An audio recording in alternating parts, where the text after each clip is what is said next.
nsaba okimanye nti eno gye wandeeta ate n'onyongerezaako kawukuumi n'onyongerezaako konyi kimanye nti konyi ajja kunemesa okukola emirimu bye twayogerako gwe nange bye twakiriziganya bijja kunzibuwalira okubituukiriza kwono kawukuumi gwe wansindikira nkole naye. Ku nkomerero ya Sabbiiti ewedde ssentebe w'akakiiko akalezika eddembe ly'obuntu wano mu ggwanga ka Human Rights Commission Mariam Wangadya yeewuunyisa ensi bwe yatuuza bannamawulire n'ayogera ku bitatambula bulungi mu kakiiko kano k'akulembera. Emba baazaalonda ku kakiiko kano kino ekifo yakifuulanga ew'okukanyuga abantu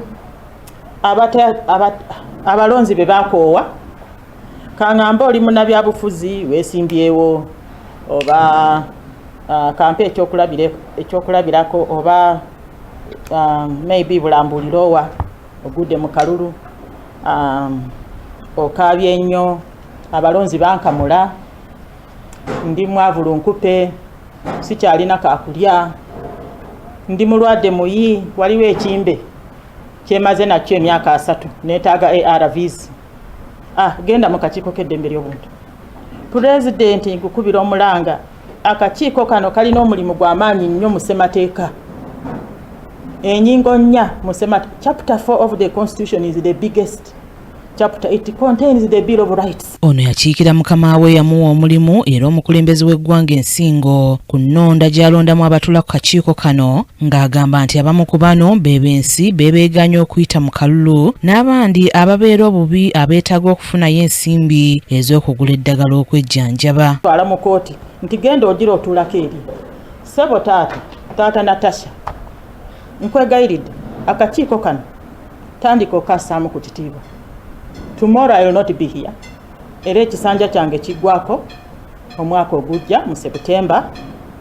Naye nsaba pulezidenti bw'oliba olonda ssentebe ne bamemba b'akakiiko kano akakiiko kawe ku kitiibwa naye n'ojja okanyuga wano abantu abatalina credibility obasuubira kukola ki? Era bino byennyini bye tulaba bino just kulwanyisa bakama baabo tebalina mugaso gwe baali bongedde ku mirimu gy'akakiiko kano. Ishona ku kakiiko k'eddembe ly'obuntu kubawonya bwavu kubasobozesa kufuna ARVs ez'omulembe eziriko bwe kibanga kyekyo ekisaanyizo kyokka kyogoberera bino byennyini ebigenda mu maaso tebikwewunyisa naye nandisabye akakiiko akaliddako.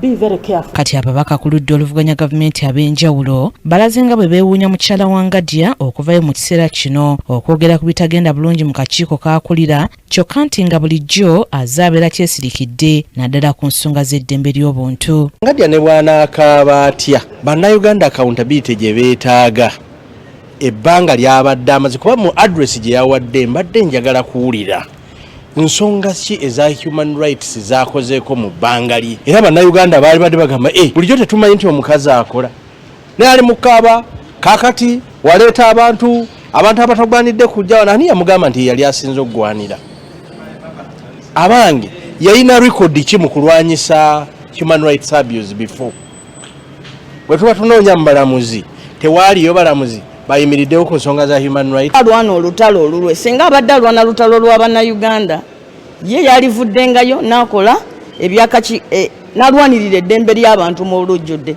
Twamuwabira wano emisango ng'ab'NUP ng'abaana baffe babuzibwawo nga tukubwa njijukira wano Oweekitiibwa Kyagulanyi yamuwabira omusango nga bamulemesezza okukola nga baggaddewo ebivvulu bye mukijjukira palamenti wano ng'emaze ogamba dde yakole akakiiko k'eddembe ly'obuntu bwe yagendayo oluvannyuma lw'emyaka 6 nga tayingiranga mu musango omukyalo oyo yamuyombesa buyombesa n'amugoba. Nawulidde ebigambo byayogera ng'alabika ng'alwana olutalo olulwe ne bakamaabe naddala kati ng'alaba ekisanja kye kinaatera okukola ki okugwawo. Nze so njawulo omuntu alwana olutalo lw'Abannayuganda n'alwana olutalo. Bano balaze nga bwe kiri ekikyamu omulamuzi Wangadya okusonga ku bikyamye mu kiseera ng'agenda kuwummula. Ekiseera kijja nga accountability ogenda giwa baki bantu era bebasobola n'okutaasaako bebasobola okukubira taata Natasha ne bamugamba taata Natasha tutuyambe, omukazi abadde atuyamba, omukazi abadde atukwatirako akoze bwati. Naye akakiiko ka Wangadi ako abantu bonna ababadde bagendayo nga bakomplaininga nga kagoba bagobe siri buweerabira bwe yagoba Kyagulanyi ng'alinga atatutte ensonga erimu makulu.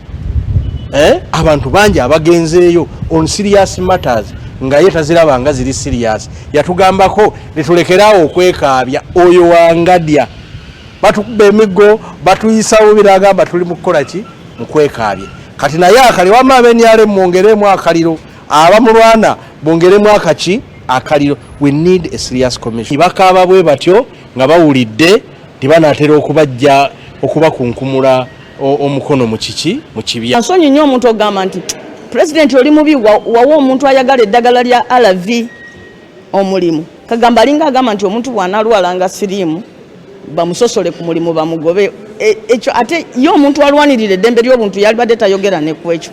Ekirala omuntu tayogera bwato na bakama be. Ababaka Betty Namboze ne Patrick Nsamba basabye mukyala Wangadi okulekulira obukulu obw'akakiiko bw'aba alabanga biganye. Adde musaba nga bw'alabye nti president akola bubi alizayininge agamba omulimu guno ngulese olw'ensonga eno embi n'eneno era neegasse ku bannayuganda bannamboze abalwanirira eddembe lyaki y'obuntu. Tumusaba ajjeyo n'alipoota zonna ezo z'abadde atuulidde ez'okutyoboola eddembe lyaki y'obuntu. Olutalo luno lujja munyumira nnyo ng'alwanyisa kutyoboola ddembe ly'abuntu okusinga okuba ng'alwana ntalo ezize mu ofiisi. Sebugenyi Joseph yakusakidde eggulire lino Crockett TV Amalini.